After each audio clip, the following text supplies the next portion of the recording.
Hello and welcome to Dara O'Brien's patented InVision commentary and drinking game.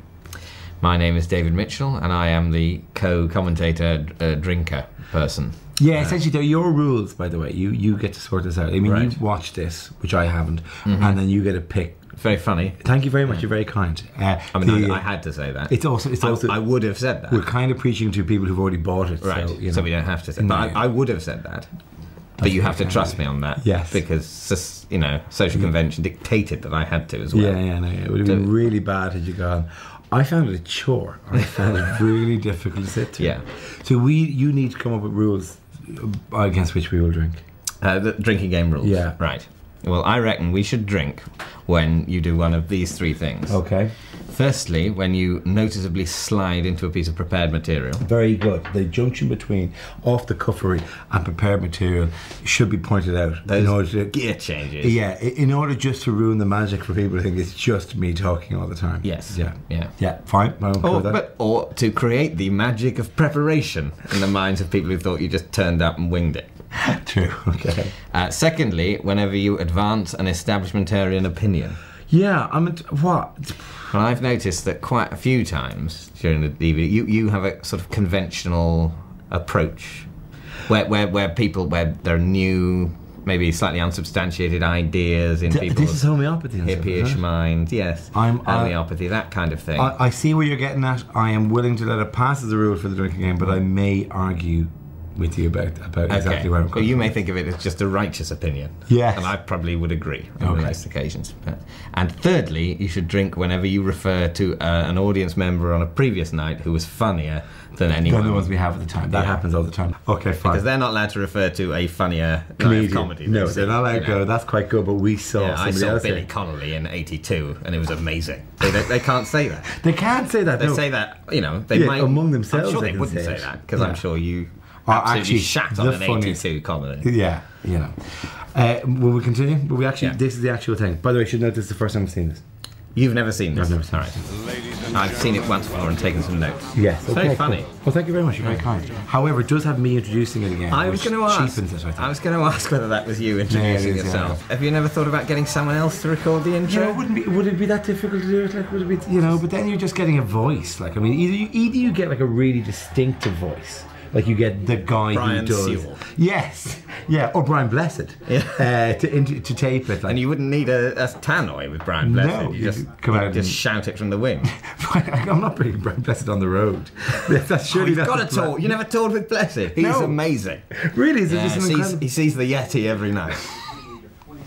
And I'm not slagging off the Poles. I'm Irish. I love the Poles, although they've kind of stolen our act just a little bit. You know what I mean? Now, I'm Irish. I love the pose. It's a joke about the pose. Does that fit your advancing and not, I think that was very clever because it means you can have a crack at the Poles, but by saying, "Oh, they're just like us, the Irish," Yes. you free yourself up. Yeah. So in other Whereas words, a I have. posh voice Englishman like me, Cannot make that- I can't have a go at the Poles. Yeah, well, poor yeah. sods coming here trying to earn some more money than they would in Poland. I've got to leave them alone. Yeah, but whereas- you're allowed. Yeah. When in fact the reality is you're just as prosperous as I am, if not more so. By judging by that, so yeah, because I don't work in a double act, I get paid all of the money I get paid. I have to swap it with that Deadwood Robert Webb guy all the time.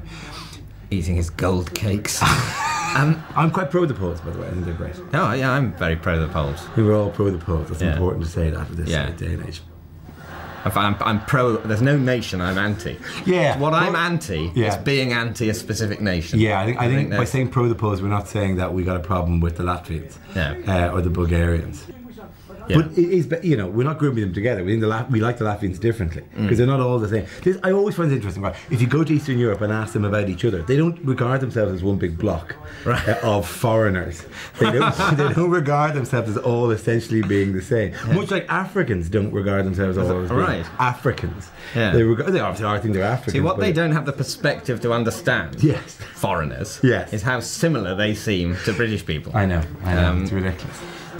Where are we? Oh, this is talking about an audience member of the past, by the way. This is actually a list of audience members in the past. right. Sorry. Oh, This- so here we go. Yeah. This is business continuity. which is a brilliant industry. A brilliant industry. So if there's a nuclear bomb, where are you going to get your post-it notes? Exactly. You come to us. Yeah, we look after you for this. But I do know somebody who works for a major retailer in London. She has a card to get her into a bunker underneath their store. So if there is actually a nuclear attack, presumably because she does public relations, she is there to, you know, when to re-emerge with them afterwards, to supply retail solutions to a post-apocalyptic London. So we're here 2 days after the bomb drops, ready to start selling you lippy again. Yeah, exactly. Yeah. Or linen, or many things that people would need. Gas masks. Yeah, exactly. Yeah. I mean, and they'll roll out stock that they haven't really had to shift in a long time. That would really depress me if I had a key to a bunker. And you bet the day the bomb goes off is the day you've left your bunker key at home.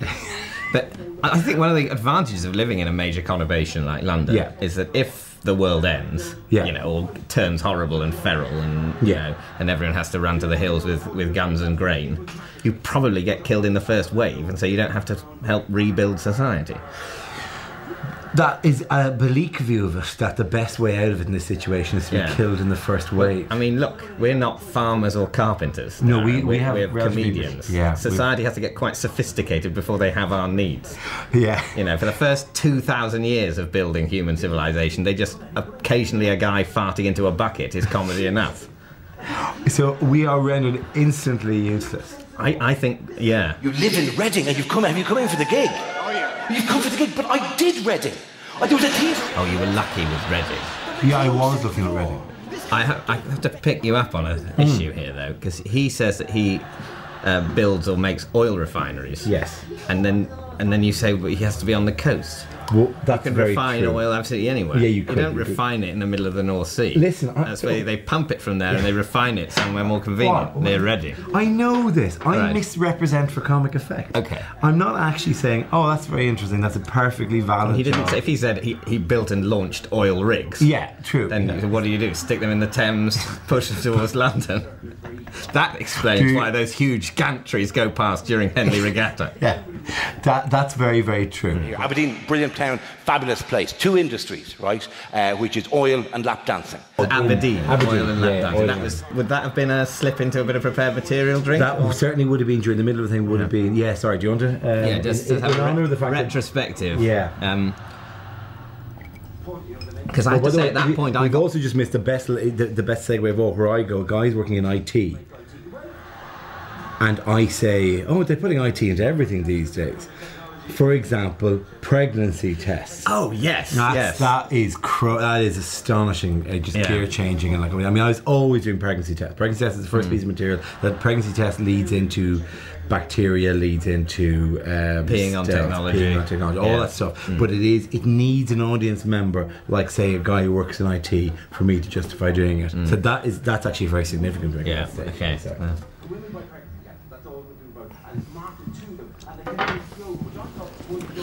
I looked all these up on the net as well for legal reasons. I had to check that because I said for weeks the greatest piece of technology you will ever urinate on. And it's not, actually, it's the most sophisticated piece of technology you will ever pee on. I think it was one of the two. Yeah, right? I think your version was better. Yeah, I actually tightened it up. They did that to me once in Zoo magazine. Zoo magazine ran an example, it was like the 100th funniest people or something. I was like 61 or something, and they had a quote of a joke, and they tightened up the joke. And they made the joke just much better. Right. And it really hurt. You wouldn't get that from Nuts. No, Nuts just 2 more editorially disparate magazines I cannot think of. You think they can tell each other apart? You think, you know... I think that what would be the hilarious thing if you were a fly on the wall at the Zoo office, they would be banging on either about how Nuts is just laughable these days and how we're doing all these things that Nuts aren't doing, or that we've got to be catching up with Nuts. Nuts are way ahead of us. They've got like tips. This is true. They'll be so aware of the difference. hosted the magazine awards about 2 years ago. I hosted the magazine awards, and Zoo or Nuts was nominated a couple of times and won something. Right. Whereas Nuts or Zoo was widely derided for its poor editorial. Are you kind of going, you know, they can't run in from the newsstands on a Thursday and go, shit, they've gone with tits on the cover as well. This is a terrible clash. Yeah.